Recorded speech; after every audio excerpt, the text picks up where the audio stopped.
Gepleýär Azatlyk Radiosu. Assalamu alaykum hormatly dinleýijiler. Eferde dünýä türkmenleri gepleşýärmiz, mikrofon öňünde Maksat Ataýew.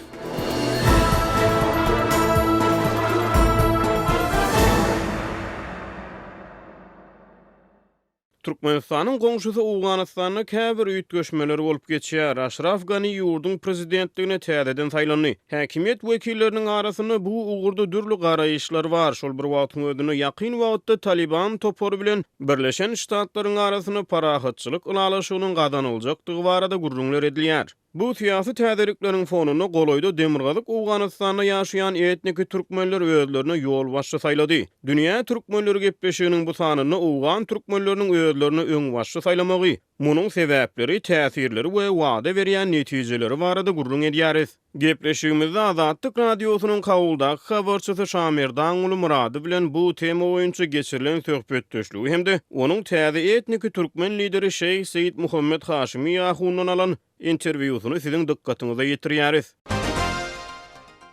Şamerdan uly goloýda Owgan türkmenleri özlerine lider ýolbaşçy saýlady. Söhbetdeşigimiziň başyna şu barada gysgaça maglumat berip bermisiňiz? Kim saýlandy, haçan saýlandy, nerede saýlandy, ony kim saýlady, şular barada? Owganystanda siyasi partiýa we medeni jemgyýetler döretmäge mümkinçilik döredi. Owganystanyň esasy kanunyna görä siyasi partiýa we medeni jemgyýetler döredip oňa ýolbaşçy saýlamak ýeňilleşdi. Şonuň üçin dürli milletler şu öz siyasi partiýalaryny döretdi, hem medeni jemgyýetlerini gurdy we özlerine ýolbaşçy saýlady. Türkmenlerde şeýle hereketler az bolsa da medeni jemgyýetler bardy. Türkmenler bir özlerine ýolbaşçy, ýani bir umumy bir agızdan bir lider saýlap bilmän gelýärdi. Arada Türkmenler Şeyh Muhammed Said Haşimi Ahuni özlerine lider saýlady. Olam ilkehe onu kabul etmedi. Soňam hemme halka size gönýä, şonuň üçin eger siz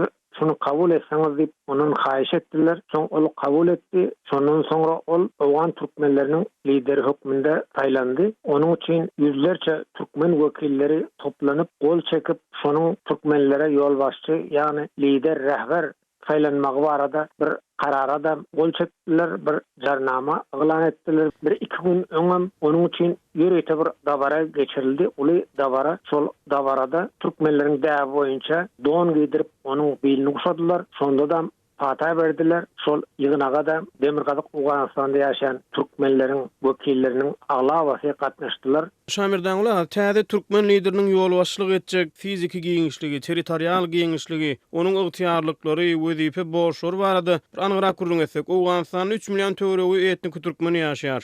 Indi şol Haşimi ýahun şolaryň hemmesiniň ýolbaşçysy hasaplanýarmy? Türkmen ilat oňa tawinlik beýan edýärmi? Şu ähli bir agzdan şol tawinlik ikrar edýärlermi? Ol nähildir bir saýlaw wetasyna ýolbaşçylyga saýlanmaýan gurrun berdiňiz, gol çekildi diýdiňiz. Haşimyň haýsydyr bir siýasy medeni jemgyýetçilik guramasy ýolbaşçylyga hödürledimi? Täze lider haýsydyr bir toporo, iste siýasy bolsun, iste dini bolsun, haýsydyr bir toporo wekilçilik edýärmi?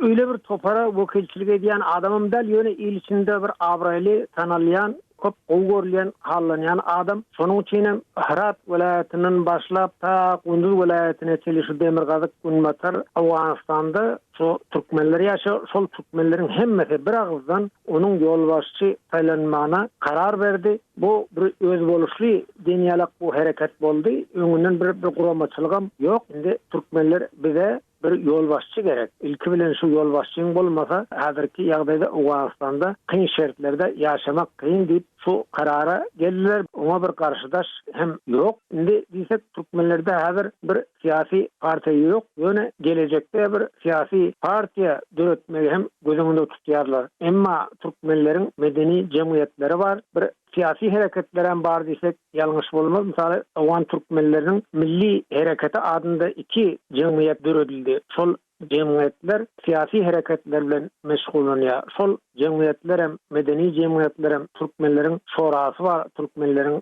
gaýdaşlyk deňeşi. Olam beýleki guramalar hem hatda aýallar jemgyýeti bar. Olam hemmesi bir agızdan Şeyh Muhammed Said Haşimi Ahuni gollap çykyş etdiler. Şol esasda Şeyh Muhammed Said Haşimi Ahun onu kabul etti. Şimdi onun alıp barayan işleri misal için hazırki Awganistan'ın hukuk koruyucu idaralarında da kıyınçılık var, bölük idaralarında da kıyınçılıklar var. Korrupsiya deydi, paraxorluk, türlü kıyınçılıklar var. Bu dava cenceller aylarca, yıllarca devam ettiği çözülmen, para alacak olup sonu çözülmen. Şimdi bir özara davalar bar bolsa şonu çözmekde de o ahuna istiyarlar. Bu bölük meselelerde de şol ahuna çağırýarlar. Ahun hemme taraplara kanagatlanarlıkly çözgüt tapıp şu Türkmenlerin arasındaky meseleleri çözýär. Hemen Türkmenlerin bir ýygnaklary bolsun, başga medeni ya siyasi hareketleri bolsun ona gatnaşyp şonda çykyş etýär. Hemen Türkmenlere ahlaki, edebi, siyasi, medeni taýdan öz alim adam da öz bilimlerini halkyň öňünde beýan edip çıkışa diye lider hükmünde şeyle hareketlere başladı Ahun. Şamirdan ola Türkmenleriň täze lider saýlamagy sizin pikiriňizçe nämenin alamaty? Munyň nähili täsiri we netijeleri bolar? Täze lider bilen hökümetiň arasyna ýa beýlik topalaryň arasyna her neçe bolsa nähildir bir ara gatnaşyk barmy?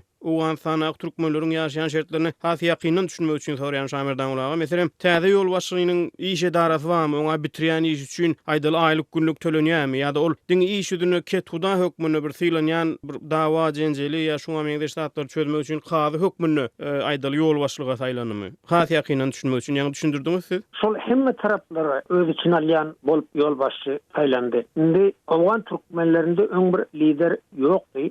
Şonun soňam kemsinip Türkmenler bize bir lider gerek, bir yol başçı gerek, hemme tarapların uyan yol başçı gerek dip Ahun'u sayladılar. Ahun yol başçı saylanandan sonra medeni cemiyetler, siyasi böleki halkların siyasi hareketleri yani siyasi partiyaları Türkmenlerin yol başçısı bilen ara gatnaşyp açtı. Onun yol başçı saylanmagyny kutladılar. Hemen biz hyzmatdaşlyk etjek dip şeyle teklipler ettiler, hatta Awgan hökümet tarapyndan teklip boldy. Mana arada bir ýaş türkmen ýigidi oğurlanyp soň öldürildi. Sonda da şol protest geçirmekde de onun uly rolu bardy. Şoňa gatnaşdy. Şu protestçileri ýygnap, meselen ýyglanmagyna sebäp boldy diýsem ýalňyş bolmaz. Soň şu ýerde çykyş edip türkmenleriň öz hak hukuklaryny almaga wagtynyň gelenligini aýdyp sonda çykyş etdi. Hemen medeni taýdan, ilim bilim taýdan her ugurdan ol şu Türkmenlerin meseleleri boýunça hareketlerini edýär we kömeklerini edýär, elinden gelenini. Indi onun bir idarasy ýa jaý dilinde Ahun'un özüň bir Celaliye adında bir medresesi var. Uli medrese. Şol medresede elbette dini medrese. Onda şu dini ugurdan gaýrlaram talim alýa, olanlarym şeýerde talim alýa. Onda dünýäwi ordunum uğradılıyor elbette. Sol şöyle hem idarası hem jaýy hem zady şol Demirgalyk Awganistan'da, Unmatar Awganistan'da, Gündoğur Awganistan'da ýaşaýan türkmenleriň hem telefon arkaly ýa gelip onuň bilen ara gatnaşyp taklaýarlar. Şeyh Muhammed Said Haşimi Ahun ýol başçy saýlanaly bäri Awgan türkmenleriniň arasynda agzyrlygym orta geldi. Juda gowy hareketler boldy diýsem ýalňyş bolmaz. Beren gurulmalarynız üçin köp sag bolun Şamirdan ulaga. Gepleşimiň şu ýerine siziň Ahunyň özü bilen geçiren söhbetdeşliginiz var. Şol söhbetdeşligi dinleyijilerimize getirýär. Siz Awgan türkmenleriniň arasynda halk içinde lider saýlandyňyz. Muny Awganistandaky türkmen jemgyýetçilik guramalary, kethudalar goldady. Siz Awgan türkmenleriniň arasynda haýsy meseleleriň üstünde işlemegi, haýsy orulary üns bermegi maksat edinýärsiňiz? Awgan türkmenleriniň lider hökmünde nähili işleri bitirmegi maksat edinýärsiňiz? Awgan türkmenleri hususan şu inqilabi ki takriban Awgan türkmenleri aýratyn hem öwrülşik döwürlerinden takminan 41 ýyl bäri hem ykdysady taýdan hem dini taýdan ilmidamada ebgar ýagdaýa duçar boldular. Güç kuwat taýdan Hudaýa şükür, jihad wagtynda türkmenler jihad işlerine işçen gatnaşdylar. Ýöne beýleki ugurlar boýunça türkmenler güç kuwat jähden epetli ejiz boldular, öräni izde galdylar. Şu tarapdan bular şu meseleler boýunça çyn ýürekden gaýga alady bilen seýle duýgy düşüncelerden uğralıp, mümkinçilikden peýdalanyp, elbette odurlar hem öňbaşçylyk eden ýaşulylarymyz bardy. Ýöne şol wagtlar mümkinçilik bolmandyr. Meniň ýanyma geldiler, odurum ençemede gelipdiler. Ahir soňum men hem türkmenleriň meseleleri, dostlaryň himayaty we Allahyň kömegi bilen çözüler diýip teklibi kabul etdim. Bu maksatlara yetmek için nähili şertler var. Awganistandaky umumy howpsuzlyk şertleri, siyasi, iqtisadi ýagdaýlar sizin alyp barjak işleriňize nähili täsir ýetirer? Dürüst, Türkmen elhamdülillah hulus niyetlikde itiqadda inşallah hiç kavma hama bir menfi etjekler. Dogry, türkmenler Hudaýa şükür päk ýüreklilik bilen ynanç ykdykatly bolup, hiç bir milleti de ziyan ýetirmeýär, olary ýamanlyk etmeýär. Biz hiç bir milleti kemsitmeýäris. Ýöne türkmenler päk ýüreklilikde, ýgrarlykda öňdedir diýip pikir edýärin. Şu jähitden türkmenler gujur gaýratly bolup, bize karşı gitsek, musallat boljak güýçlere, ýa-da beýleki zatlary ätiýaslyk bilen çäre görürler diýip pikir edýärin. Mümkinçilikleri var, çäre görürler diýip hem pikir edýärin. Hemmeleriň pikir oýu suňa gabat gelýär. Çen bilen biri ýarmy bolaýmasa, inşallah olum ýokdur. Şol nukly nazardan ýagdaýlaryň yaramazlaşan wagtynda, hoply wagtlarda kynçylyk hem bolsa, bular gaýratly bolup öz programmalarymyzy durmuşy geçirer diýip pikir edýärin. Öňe gidişlik nisip bolsa bolar. Hudaýdan umydy üzmeli däl. Umydymyz var. Diňe türkmenleriň ýgrarlylygy we päk niýeti bir sepkide ýetirer diýip pikir edýärin. Sebäbi ýgrarlylyk we päk niýet adam ogluny sepkitleri asyp menzil mertebelere ýetirýän zatlar. Hudaýa şükür niýetleri arasy. Sizin fikiriňizçe awgan türkmenleriniň gowşak we güýçli taraplary nämeler? Awgan türkmenleriniň arasynda has berk agzybirligi we jebisligi gazanmak üçin nämeler etmeli? Awgan türkmenleriniň arasynda alyp barjak işleriňiz bilen bağlılıkta Türkmenistanda ýa-da beýleki goňşy ýurtlarda ýaşaýan türkmenlerden edýän tamaňyz barmy?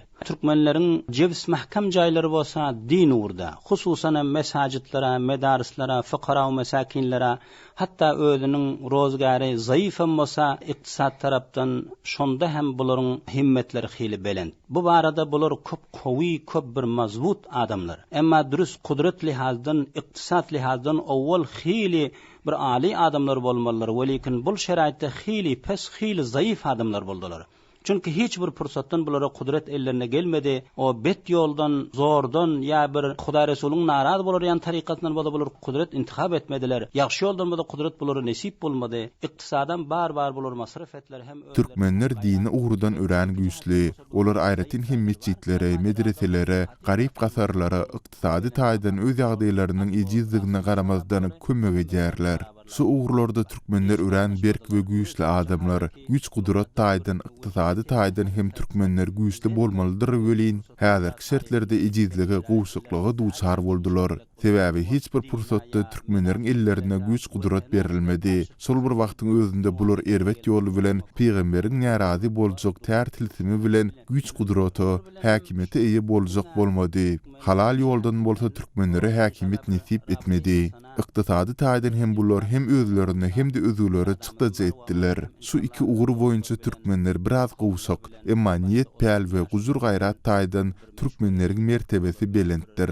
Sol gujur gaýrat türkmenleriň hemme tarapyny deňler diýip umyt edýärin. Türkmenler erwet ýola asla baş goşmadylar. Halal jihad mukaddes wezipedir. Ony her bir adam mertlik bilen öz wagtynda berjaý etdi, ýerine ýetirdi. Häzirki günlerde de türkmenler şeýle, bular diniň, milletiň, watanyň garşysyna gidýän adamlara, olar kim bolsa bolsun, häzir silni berk garşy çykyp geldiler. Häzirki günlerde de berk garşy çykýarlar.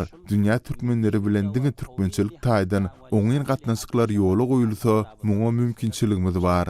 Nisip bolsa ony hem dostlarymyz bilen, milletimiz bilen, ýaşularymyz bilen maslahat edip ýoly goýarys. Ýöne hiç bir güýje gudraty häkimete garşylyk görkezmän, olaryň garşysyna gitmän, olaryň ruhsady bilen bu işleri ýoly goýarys. Diňe bir Türkmenistanda däl, dünýäniň ähli künjeginde türkmenler bar. Olaryň ählisi bilen gatnaşyklary ýoly goýmaga biziň niýetimiz bar. Nisip bolsa gatnaşyklary ýoly da goýarys. Olardan hem etçe kaýsymyz biziň bilen milli uğurlar boýunça hem de dil uğrudan oňyn gatnaşyklary ýoly goýarlar diýen umydymyz bar. Biziň hem bu uğurda niýetimiz bar. Iran türkmenleri üçin, Siriýa ýa-da Irak türkmenleri üçin hem ýagdaý şeýle. Biziň milletimize, watanymyza we dinimize garşy gitmän, biziň bilen oňyn gatnaşyklary ýoly goýsalar, ony hemme ýerde de bize ýaryz, nisip bolsa ederis hem.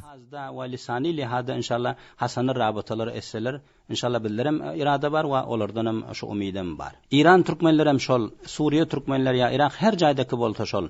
Biller şu hasanat rabata bilen milletimizin, wetenimizin we dinimizin muhalifatçylygyna bolman durup rabata hasana esseler onu her yerde bolsa biller etjegim we inşallah edersin.